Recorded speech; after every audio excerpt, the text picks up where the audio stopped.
Greg? Oh, what's that? You just cut out there for a second. Oh, I said, have you done a lot of the live onto YouTube videos? Oh, this would be my first. Oh, there you go. We're muted. I'll record this. There we go. Voila.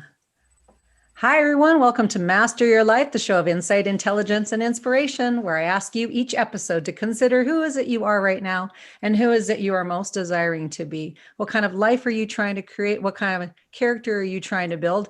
And in 2020, I think that has called all of us to action much more than we would have ever anticipated.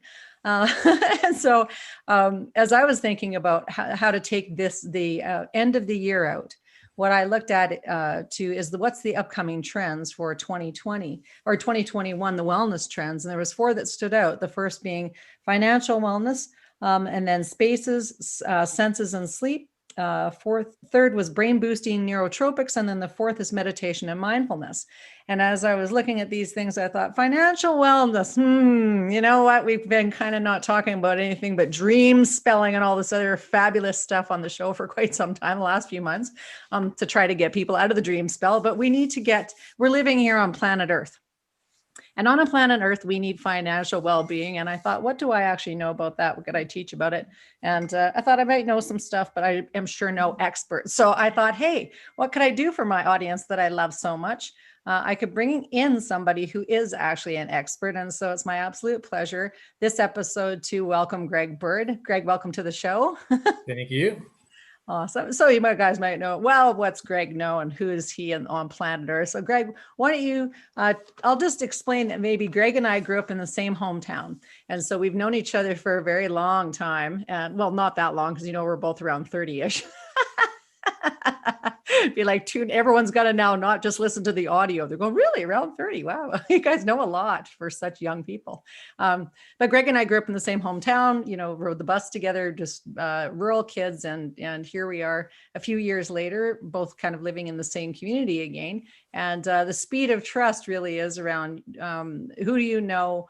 Do you know their family? Oh, do they come from good people? Are they of good character? And, the checkbox for all that absolutely fit Greg and his family. And so I was just delighted to reconnect with him after this number of years and to invite him on to talk about his expertise, because I feel a calling in my heart always to help people, and that this is what this show is about. And Greg has an absolute plethora of knowledge and wisdom and insight on this particular category. Plus he has real life experience. So Greg, can you maybe just take a minute and introduce yourself to the audience? Yeah, excellent. Well, thank you, Leah. And I'm so thankful to be here and honored to be here, and that you reached out to me. And at a time where here we are facing probably what most would argue is the most challenging year of all of our lives.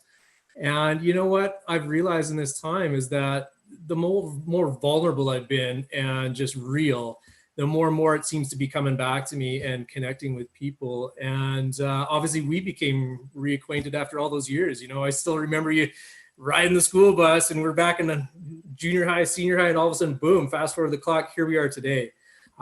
So I've been doing this, I've been in this business now, 17 years, and seen a lot and worked with a lot of people. I would safely say I've talked to well over 10,000 people, one-on-one, in groups of 50, in groups of 1,000, where I'm on stage talking about financial wellness.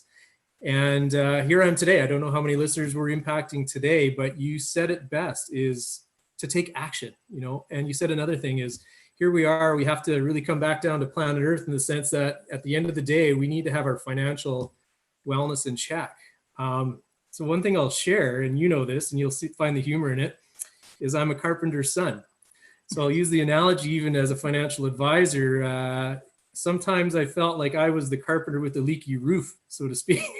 So when did I realize that? And I tell you, the power of realization is quite a thing.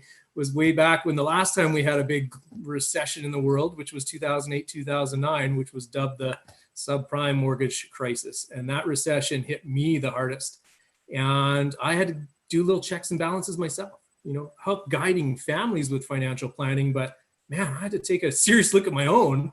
And maybe that's some of the stuff that we can talk about today. Yeah, some of the action steps and what did I do? And, so there's so many questions that come around that we have to ask ourselves, and the power really starts here in ourselves. Yes, and the recognizing. So thank you for that, Greg, because I think that anyone who's lived longer than, 20 years old has had some financial difficulties in their life. For those people who are 50 that have grown up in, a fair amount of affluence in this day and age, you might have lost your wealth 2 or 3 times along the path by now, and or had it significantly impacted by, life circumstances, divorces, the stock market taking a hit, COVID, pandemics and those kinds of things that you don't see coming, quite frankly, right? It's like, oh, didn't see that one coming, but that's usually the ones that get us in the end, right? Well, this one's been quite a curveball. I tell you, nobody and their dog knew about this curveball of this coronavirus hitting the world on a global scale. That one became, well, a recession and then this weird kind of recovery and all the different changes. One would argue that the volatility of this year has been the only constant that we've seen.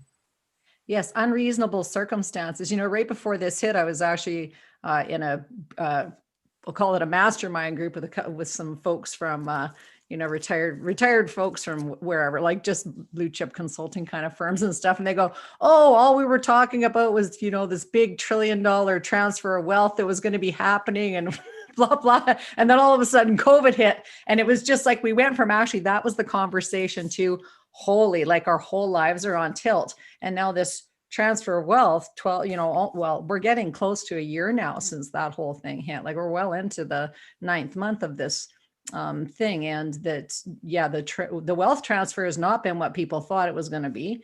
And a lot of people have used up what little wealth they had just trying to coast through this particular circumstance. So again, there's this really cool invitation, your carpenter's son analogy. We're on the 21st right now. So for those of you who watch the sky, this is the night the Star of Bethlehem happens. So if you're going to watch it, get on it, because it only happens once every couple thousand years. And so that might be a cool thing.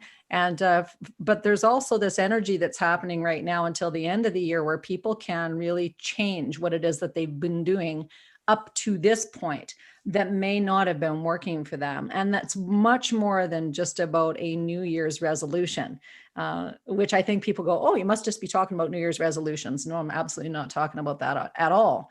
I'm talking about this real pressure and contraction that people have been going through now. Well, actually since 2008, for sure, 2012 was another time where people went into big contraction. And so here we are again. And the wisdom in this is, are you going to put yourself through another contraction, or are you going to learn from some of this stuff and get, yourself dialed in a little bit better? And this is the opportunity that's right now. So Greg, maybe you could speak into that a bit more. I love what you said there. And just to frame it, you look at this last year, and I've got to chat with many people, and I've really kind of reached out as a mentor to kind of give my experience that I've been through up and down, the good and the bad, because you've shared my story and I've got to share yours. So maybe anyone listening today, I hope what I'm about to share with you really resonates with you. And if I can be as vulnerable and relatable as I can to share my story, I think might be a good starting point. Would that be fair? Yes, absolutely. Dive right in. So in my mentorship, there's a big thing about perspective, right? And I think back in a time where I should have known better, and I'm going to say it again, March of 2009 was probably the hardest time in my life. And you and I talked about this last week, where there was one person who was so close to me, was my Auntie Jane, who you played basketball with growing up, where she died. She died suddenly at the age of 40, massive heart attack and other complications. She was like a sister to me. And I took that hard. That was March of 2009. And that one was tough for me. If that wasn't enough, I lost my grandpa Bird. So the patriarch of my dad's whole side of the family, in that same quarter of the year, we lose him. And that was tough. But there was something neat in that whole aftermath of that, is that there was 92 blood relatives at that funeral, including 2 great grandchildren of that Bird family of that side. So we have 2 tragedies, one on my mom's side, one on my dad's. All of a sudden, this recession just reared its ugly head, where everything in the market, I saw the worst stuff in my own portfolio go down minus 50%. Like, oh my God, like what is going on here? And we didn't know when the end was. We had a good feeling of where the bottom was. And in hindsight, I didn't know what was right, was in March of 2009, where things then started to go the other way. But what you described, Leah, this aftermath of this year, you can take two choices. You can sit and do nothing and continue to be paralyzed by the situation around you. And I've seen that example. We've shared that. Like the extreme example is the mental health issues where people succumb to that. And, you know, I've had to deal with that in my own community with a suicide, quite frankly. Yes. But on the other side is that I've seen people thrive. I've seen people grow over 300% in this time. And then there's everybody in between. So the question comes back to us, is where do we want to be, right? Do we want to be here? We definitely don't want to be here. Where are we? The self-awareness of where we are on this timeline or this continuum, and how do we move to the right? Like, how do we get to the place where we need to be, where our families need to be, right? So I talk a little bit family because family is your main support system, right? It's your emotional support system, as I know you would agree.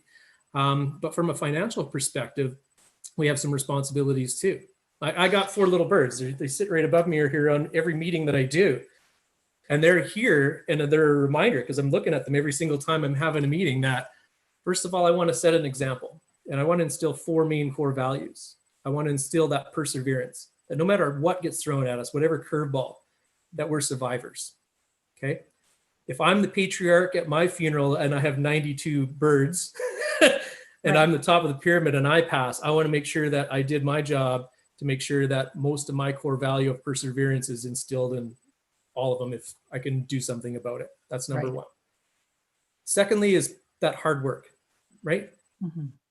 No stranger to hard work, right? I just said I was a carpenter's son. You know, as I do, my dad's been a carpenter since he was 9 years old. He's never stopped. In fact, a stroke didn't even knock him down. He was back up within the year, off the disability, even though we all thought he was crazy, but he's a stubborn bird.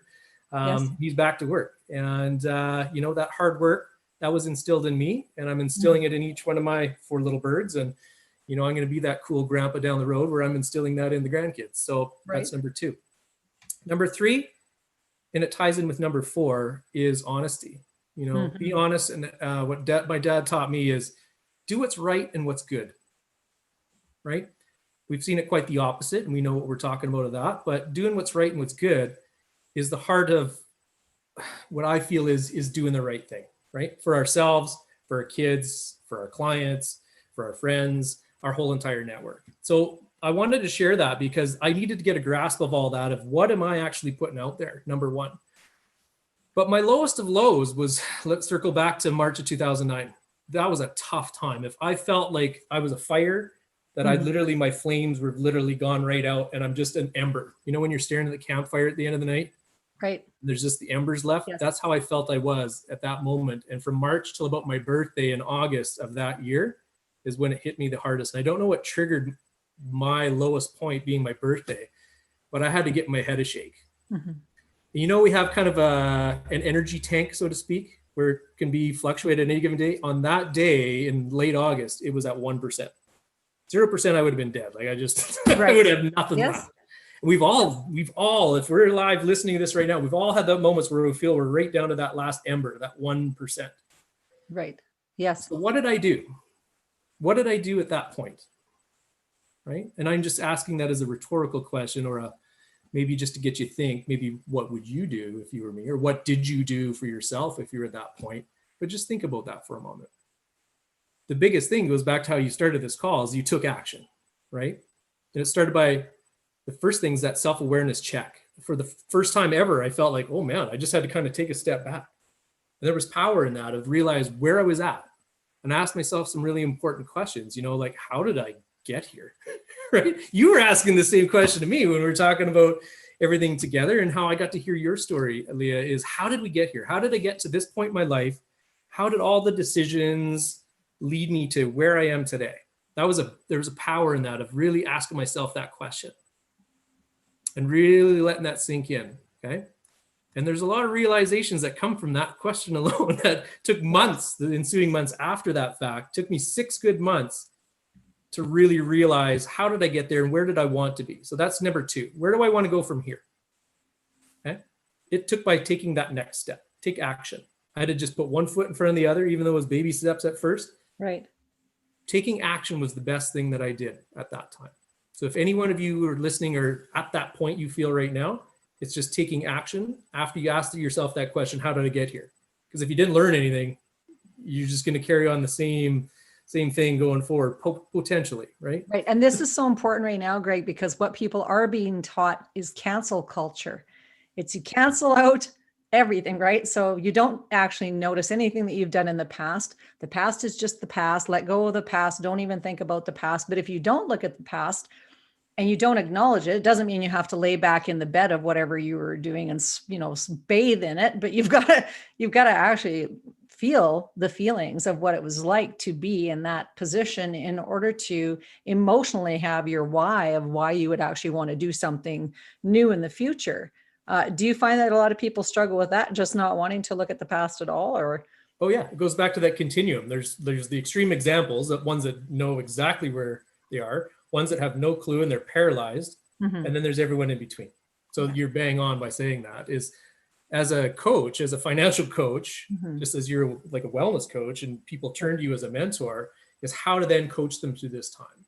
So I was left from there was a phrase that a good mentor of mine, his name was Ken Kukin, and I love the guy to this day because he taught me one thing, is surround yourself with good people.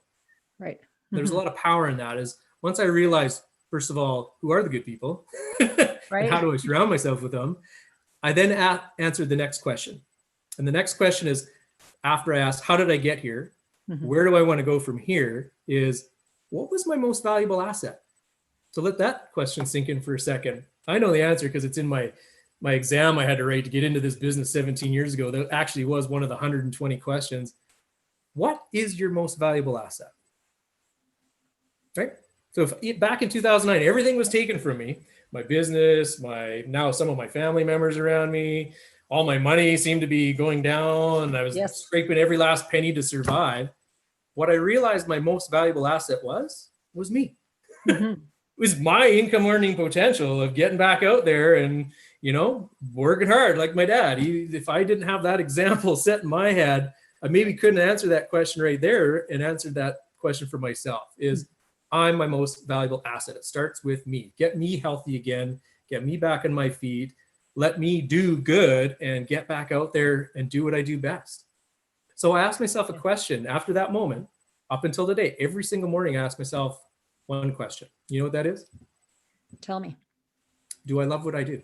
And if that answer is no, I've got accountability partners out there, be it close friends, close family, that I can call or text at any time or email and say, hey, for some reason I've answered the question no, and they're at my beck and call because I know I would do the same for them.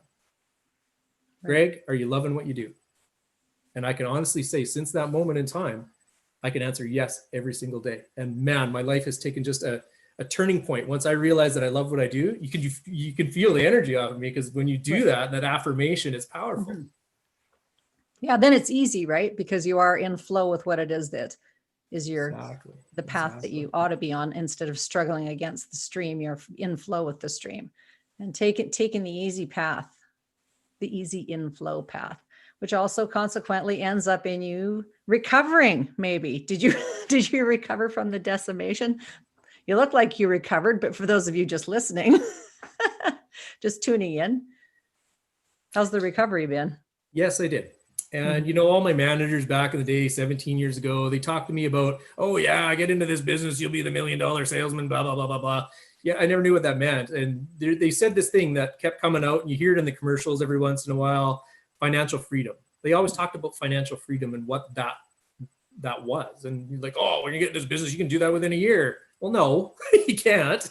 It takes time. It takes hard work. It takes what's doing right and what's good, and building that practice, but building a stable foundation. And that's some of the secrets I'll share next of how to do that and the right steps to take. But I never knew what that meant, Leah. It took me probably a good 10 years in this business to get to feel, it's not to say it, it's to feel financial freedom, because it's different for everybody, right? If I said $10,000 a month, would you feel financially free? Maybe not. Some people like $100,000 a month. Maybe if someone said $4,000 a month after tax, that's financial freedom. It's different based on the lifestyle that you live. But it took me that long to finally get to that point. But it all started from that day, going back to that time frame, March until August, where I hit my low to start taking the right steps to get to where I am today. And that leads to me to my next question, is the why. Well, I just shared with you my why. My true legacy, it's not the money, it's not the fame, the fortune, whatever.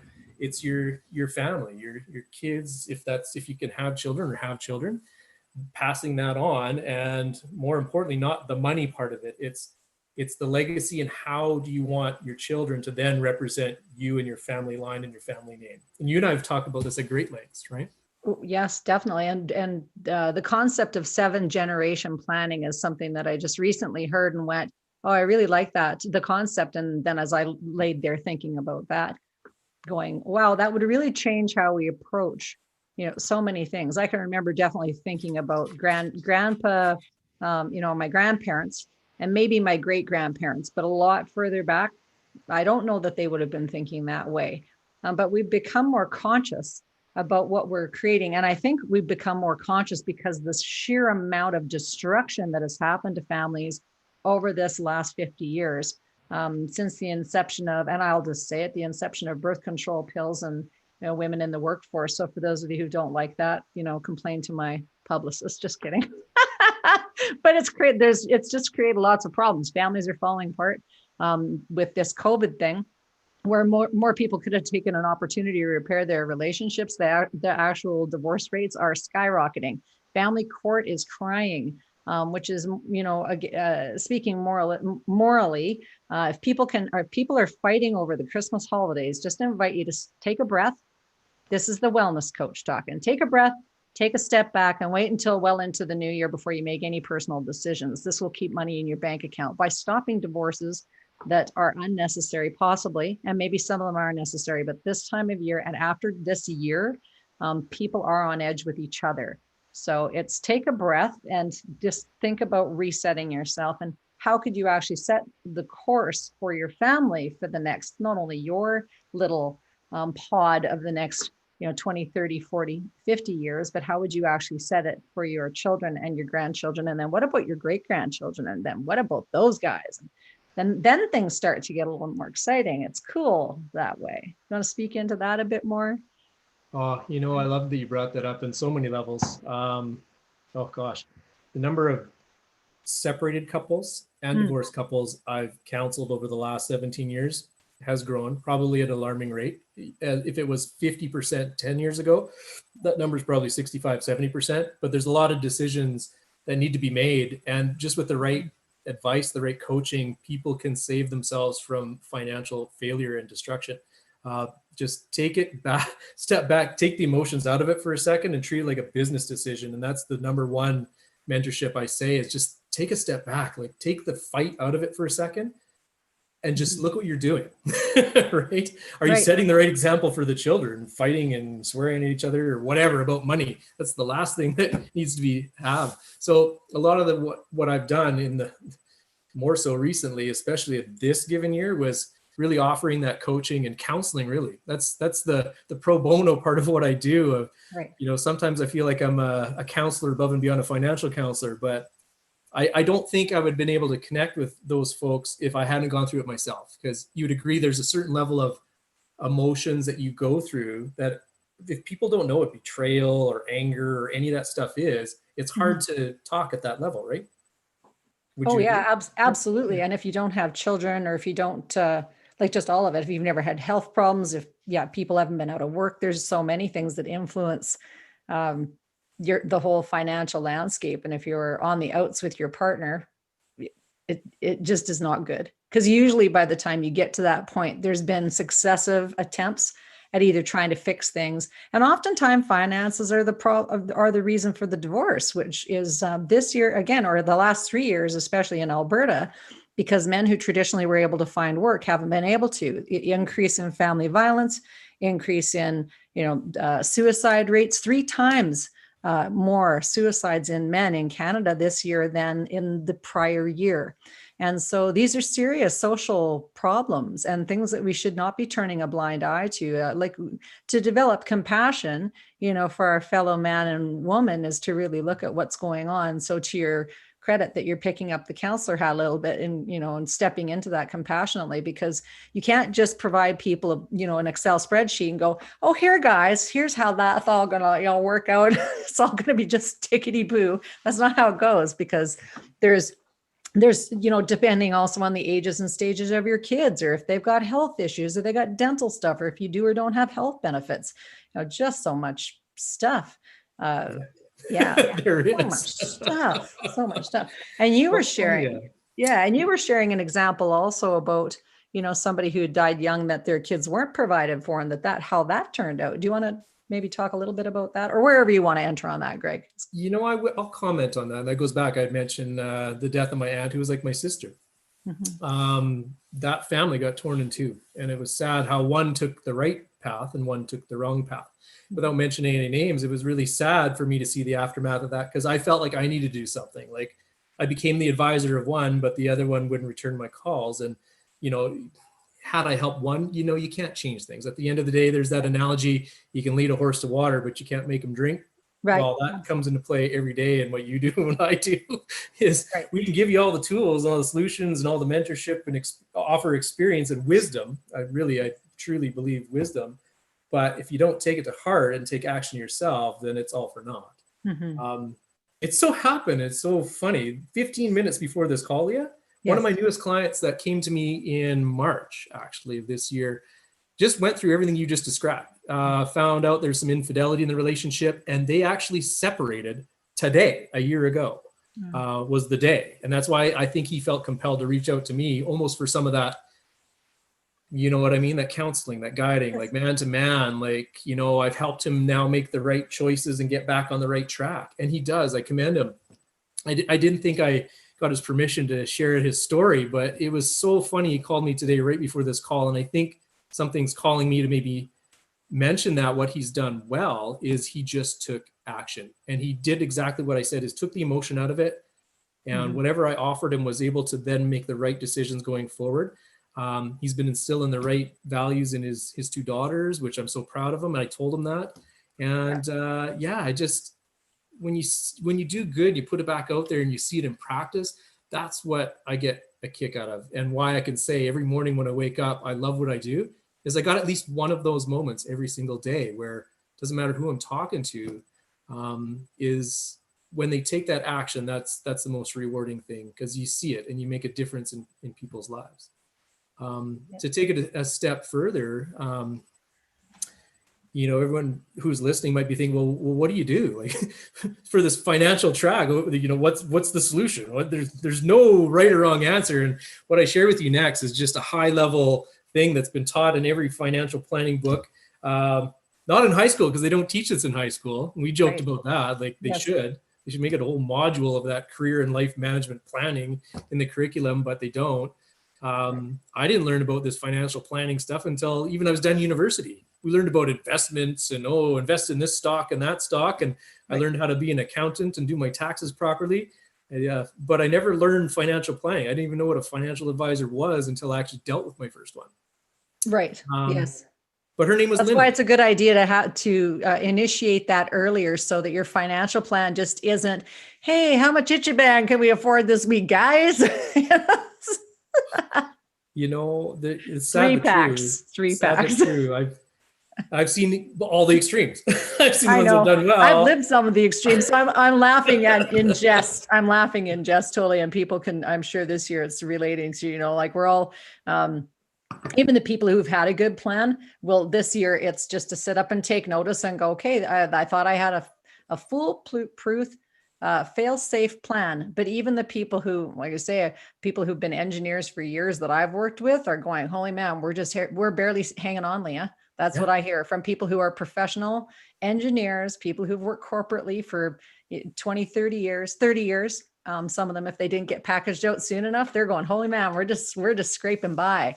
And of course, they're not dipping into their maybe long-term savings, but they're struggling. So it's not just the person who's working at a minimum wage job or people who've been frontline care workers. It's really humanity across the globe right now that's trying to get this sort of equilibrium and recalibration and counterbalance in their financial well-being. So, aha, counterbalance. I'm glad you brought that up. That's the whole segue in what I was going to talk about next. Where do I come up with this stuff? Speaking my language. Well, I humbly admit I was the carpenter with the leaky roof, so to speak.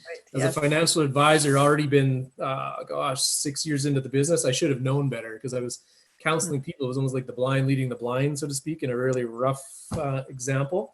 But again, I was just doing what I was taught. And I wish I would have had maybe some more mentors at that point in my life, even in my career, to kind of help guide me. So since then, that surround yourself with good people. It started with Ken Kukanen. And from there, I've got some great, even mentors in my life that I've actually created a mentorship program within financial advisors, which hadn't even been done for years and years and years. Like, what happened to those good old training days? So we actually made a club in our own brokerage firm where there's 900 advisors. And I started with just the top 15 newbies, so to speak, anyone 5 years or less in the business. Sure. To be part of this coaching to help coach better, to coach their clients. So they don't become the one-trick pony salesman selling you life insurance and then never hear from them again, which is important to have, but you can't be a one-trick pony in my business anymore. You have to have a holistic approach. So when you say counterbalance, that's a perfect word for it, is you got to have two parts to any game plan, right? So you know me, I was the hockey guy growing up in one of the greatest hockey towns ever, Viking, Alberta. Ever. Home of the Sutters.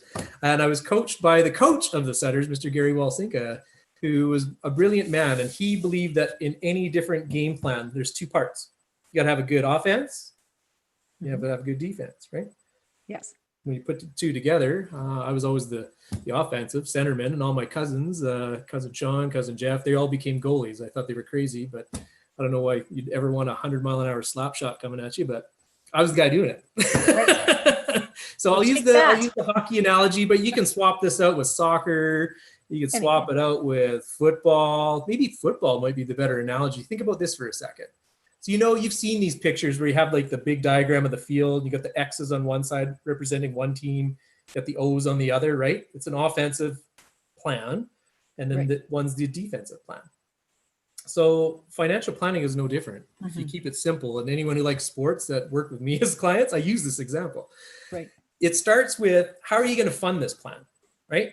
Let's just get costs, that objection right off the table. Because if you want to take action for yourself, you have to be able to invest in yourself, right? So there's a whole adage about what's called pay yourself first. It's in many, many financial planning books that are out there. Pay yourself first, okay? So whatever you make, let's just use round numbers just so it's easy math, okay? Let's just say income is $10,000 a month, okay? Pay yourself first. I use 10%. It has to be minimum 10%. 10% of a 10,000 is $1,000. 1,000. Right? So at the very, very minimum, you take $1,000, and now you're going to fund your financial game plan. So imagine the X's, imagine the O's. On one side, you got your offense, and one, you got your defense. So on the one side, the defense, I signify as your insurance strategy. Remember what I said, who your most valuable asset is? You. You got to protect you. You got to protect the family. You got to protect. If I'm the patriarch of my little bird family, I got to make sure that I've got enough insurance to make sure that if something happens to me, whether I'm dead, disabled, or whatever, that I got my butt covered, and my little bird's butt's covered too, right? Yes. Because they've got some goals in life, and I want to make sure that I set them up for success. So that's my defensive plan. Insurance, anything insurance related, risk protection, that's defense. Offense is all the fun stuff. That's what everyone always wants to talk about, the money, right? The investments, the savings. Yeah, that's important, but you got to have both. You can't have one without the other. Because I've sadly seen it, and you kind of asked me the question in a roundabout way, have you come across people that have dipped in all their savings, and because they became disabled and couldn't work for a year, I've seen it where they've declared bankruptcy and they had to start all over. Right. The worst example I've seen just happened only months ago, where a good friend of mine that I've known, he was worth $20 million in the oil and gas business 5 years ago. Right.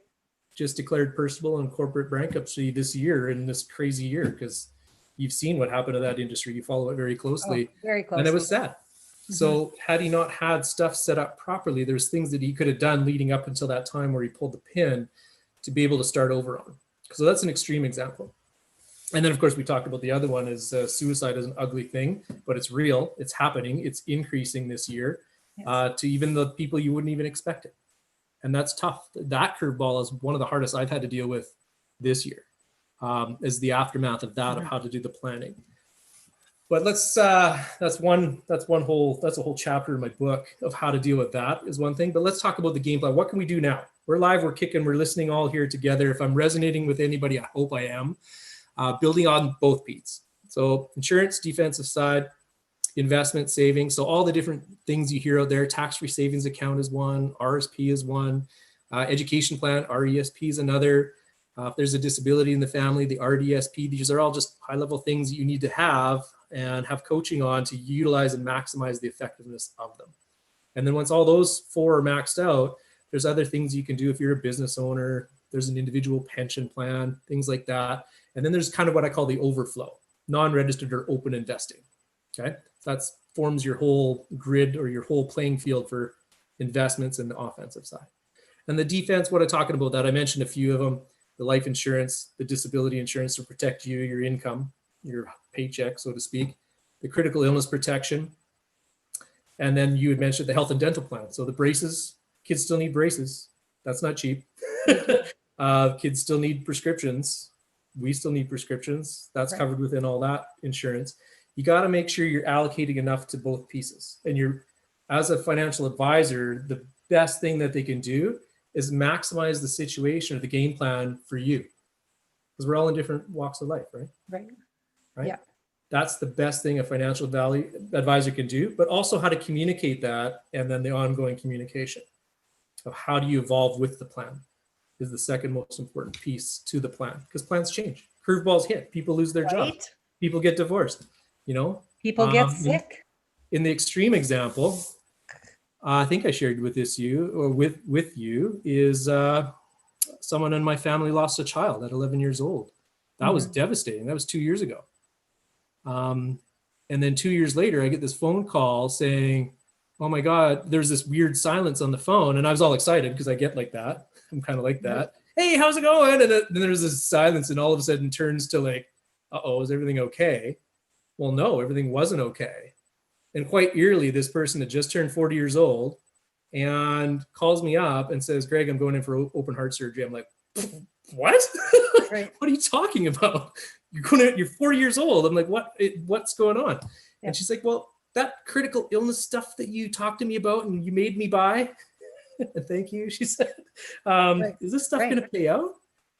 And I said, well, it could. I said, I need to know more. Like, let me get started on your claim. But first of all, whoa, are you okay?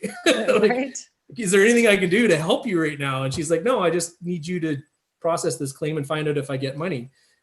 So just last week on my vacation, I get this text and she's like, oh my God, the whole thing paid out. She just had like tens of thousands of dollars directly deposited into her checking account. And the first question out of her mouth was just stunned and paralyzed. And she's like, do I have to pay tax on this? Is what she asked me. And I said, no, you don't have to pay tax. I told you that it's insurance. There's no tax on this money. I said, what you need to do is just concentrate on getting better.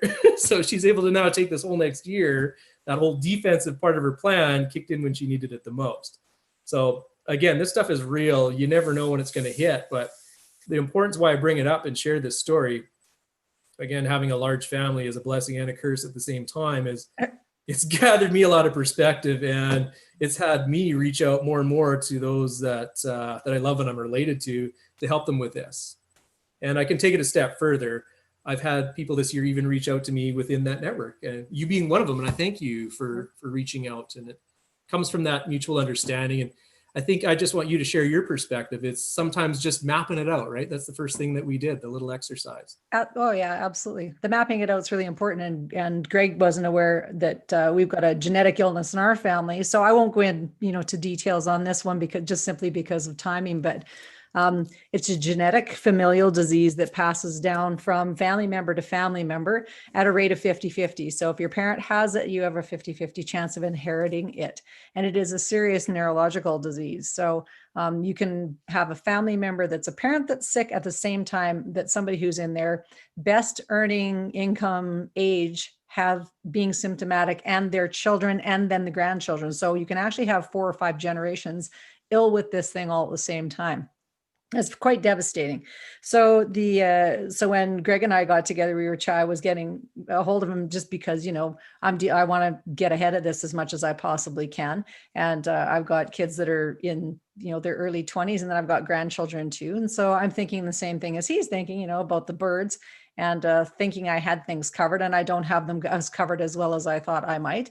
And so getting an expert that I trust in play, because the personal side of this is that you have to trust whoever it is that is helping you with your future financial plans, that they're going to have your back, that they're going to follow through, that they're going to do what they say they're going to do, especially when you're vulnerable. And so you've shared some of the stories of people's vulnerability. In a case like our family, like, we're really vulnerable. So you've got to be able to take people to the bank. You've got to know that they have your best interest at heart. And so I'm really glad that you agreed to do this podcast and work with me, Greg, and for the audience as well, because I do think that people feel like they don't know who to trust, and that it's this big question mark of, well, I could reach out to so-and-so, or I could try to phone so-and-so, but I don't know who's going to be on the other end of the line. It's like there's these big processes that I got to fill out 52 pieces of paperwork before I actually get to see who the person is that I might get to talk to within this big corporate structure. And so it's really nice to have that the way in. And so, yes. So you people are so lucky that Greg's on this call with me, because he might be the way in. He might be the way in. We'll see. I'm just throwing you out there, Greg.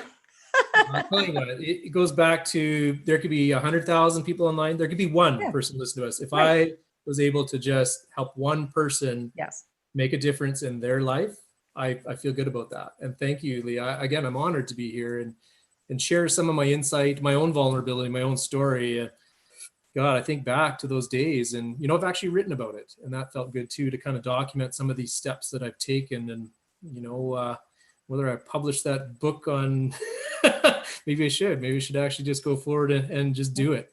I just want to give back, and there's a lot of things that came out of this, and even my own realization doing this today, I thank you, is that I got to give thanks. There was some of those people that were introduced to me in those certain points in my life that I didn't see coming, but they were true blessings in disguise, that at the time you think back, wow, what an impact that they made in my life. So if I've connected with any of you listening today, and Leah, you and I've had this bond going way back, and we're making a difference, and you're making a difference in what you do. So I thank you. You're welcome. Very glad to have you here. And so how can, what next steps can people take, and then how can they get a hold of you?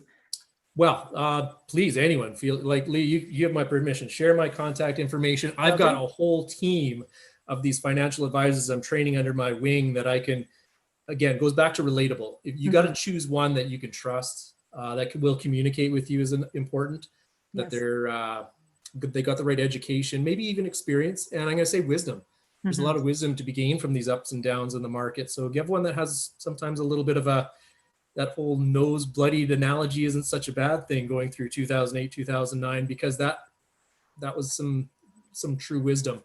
But yeah, reach out. I got so many people that I could connect with that are looking for a financial advisor. And it starts with just taking that action. There's no cost to working with a financial advisor, no cost. Right. There's a big objection always at the time that one person I just mentioned that made that claim. Yes. The biggest objection was, well, how much do I owe you for your time? I'm like, what do you mean? I'm not a lawyer. I don't charge by the hour or whatever. It's free advice. We get paid by whatever solution we put into place from whatever carrier we pick. Yeah. So again, sometimes just having the conversation, start with there, interview who you're going to work with, get a mentor, get a coach. Think of a financial advisor as kind of like a fitness financial coach. Absolutely. Right? Oh yeah, definitely. Definitely. And because you have an athletic background, you actually get the connection between finance and health are not separate from one another, and they're not. So the your health and well-being, when your family member phoned and said, whatever about their surgery and their heart surgery, all they wanted to know was the claim. If the claim would have not been there or not gone through, their health would have been jeopardized. And I think that people, a couple of takeaways also is that we don't learn this stuff in high school, but that doesn't mean that you don't need to or shouldn't think about reaching out to Greg or his team, even if you're in high school, because you can get ahead of these things much sooner than what people actually do, and they wait. So my kids have reached out much younger than I did, that's for sure, because I put the fire under them to say, hey, like, get at it. I'm a farmer's daughter, so I learned all this stuff at home, but my kids did not learn it by osmosis. So we've got to get, and their life experience is going to be different than what ours was too. Hopefully there's more cohesion in family units going forward, and that they look at the world a little bit differently, because they don't want to repeat the mistakes that our generation has made. So that's why the past is so important to remember too. And so thank you for being humble enough to share that, the picture perfect us on the screen is not necessarily what's going on behind the scenes. So that's wonderful.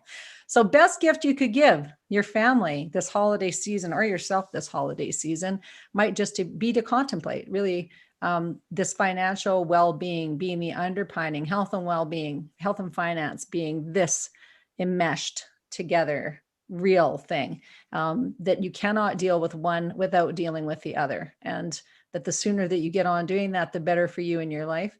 Any final words of wisdom, Greg, as we wrap for today?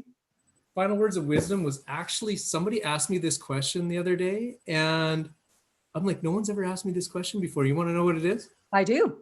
The question is, and it blew my mind, it's really deep. What can you do today that you couldn't do 12 months ago? So let that sink in. And I tell you, if this is that moment for all of you today, and we fast forward the clock to this time, 2021, what can you do then that you couldn't do now? That's what I'll leave it with. Great question. Great ending. Thanks everybody for tuning in to today's show, and share. Remember to subscribe, like, share, turn on notifications, share, and check out the other upcoming interviews. If we're not on YouTube, we're always on ch1.ca. We love you all, invite you to mind your minds, take care of one another. That's all for us. Bye for now. Thank you.